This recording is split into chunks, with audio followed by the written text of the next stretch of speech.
Assalamualaikum. You all nampak tak buah-buah beri beratur di depan Win ni?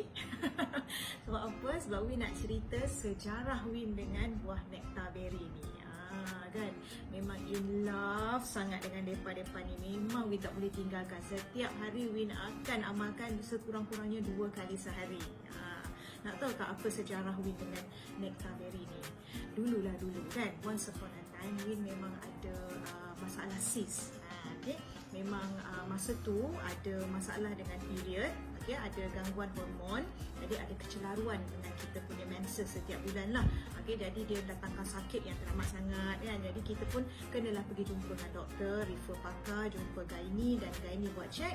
Dia kata ada banyak sangat sis dekat you ni. Dia kata kan, sis lah kan, ada banyak sangat sis. Dia kata merata-rata, dia cakap kan, ada besar, kecil, besar, semua ada lah. Dia kata merata-rata, kalau saya nak buang pun saya tak tahu nak buang yang mana. Dia cakap macam gitu, you all. Kan, risau, memanglah kita risau bila kita dengar doktor cakap macam tu kan. Tapi ikut kata doktor, sis ni sebenarnya biasa di kalangan kita orang perempuan, especially setiap bulan bila kita menses tu. Tapi dia akan hilang setiap kali bila kita selesai period lah, macam tu kan. Tapi yang tak abnormalnya bila sis itu tidak hilang walaupun selepas kitaran menses kita.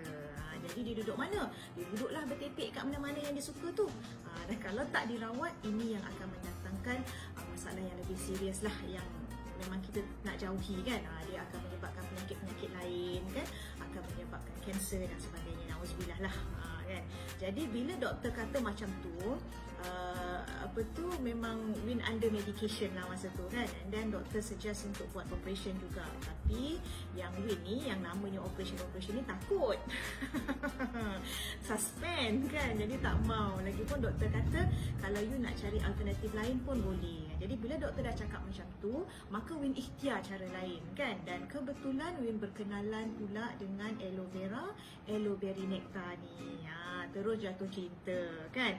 Bila Win minum kan, Win amalkan selalu, setiap masa, setiap hari. Kemudian Win pun rasa macam permasalahan dalam diri tu dah semakin kurang. Jadi Win pergi check balik dengan gynae kan. Biar minta gynae check semula sis tu ada ke tidak. And then bila dia check, dia kata tak ada sis pun. Dia kata tau. Lepas tu Win pun macam terkejut lah kan. Sebab sebelum ni pergi check gynae katanya penuh sis kan. Tapi kali ni check tak ada. Dia kata bersih je, tak ada, dia cakap tau. So Win suruh dia check lagi sekali. Tak puas hati, tak percaya, bukan apa kan. And then confirm, gynae tu kata betul, tak ada. Dia kata rahim sihat, dia kata kan, bersih, tak ada apa-apa sis. Dia cakap macam tu. So Win pun macam terkejut dan macam tak percaya kan. It's happening.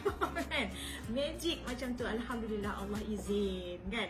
Jadi semenjak daripada itu, memang Win tak tinggal nektar beri ni. Setiap pagi sebelum sarapan, Win akan minum dulu aloe vera dan nektar beri ni. Rasa dia pun sedap tau. So yang Win selalu minum, okay, Win buat macam mana pagi-pagi dan malam, goncang dulu. Nak minum aloe vera ni mesti kena goncang, tak boleh goncang, okay. And then Win akan minum tak kurang dari 1 gelas. Nampak tu color dia kan, berry sangat kan, sedap sangat. Rasa dia masam-masam manis macam tu kan. Dan bagus untuk permasalahan kita dari pinggang ke bawah, di bahagian depan especially. Bermakna bahagian rahim kita, peranakan kita kan. Kalau orang lelaki kesihatan prostat kan, dan bagus juga untuk pundi kencing, dan juga orang gaut pun bagus benda ni, okey, bagus sangat benda ni untuk membantu orang yang gaut. Jadi permasalahan yang berkaitan yang selalu boleh dirawat adalah apa? Fibroid, sis, berkaitan dengan kehamilan, yang berkaitan dengan kesihatan rahim kita kan, kesuburan, senggugut dan sebagainya. Jadi kalau ada antara kita ni yang mengalami masalah senggugut, especially anak-anak dara kita ni kan, budak-budak muda ni, jangan pandang ringan. Sebab daripada senggugut tu, dia akan meningkat jadi penyakit-penyakit yang lebih serius, okey, apabila usia meningkat nanti. Jadi daripada awal kita amalkan minum nektar beri ni supaya permasalahan kewanitaan kita tu, permasalahan daripada pinggang ke bawah kita tu, insya-Allah menjadi lebih baik dan sihat. Okey, jom minum.